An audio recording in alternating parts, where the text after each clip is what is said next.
today I have some great news. This week is Mental Health Week. And this week we want to care for ourselves a lot and stay healthy and be kind to all the people around us and even strangers. All you do is say hi and give a big smile, just like this. And you can do that to anybody you like, even people you don't know at all.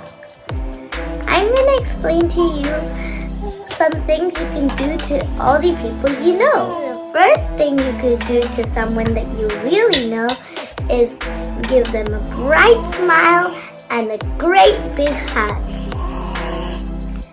You can even do that to your cuddly toys to make them have a happy day, and even your siblings.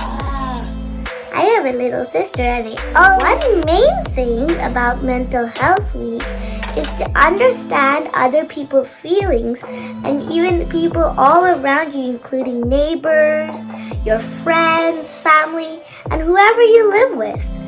And it's very important to understand their feelings and let them know that you're there for them so they feel a little brave too.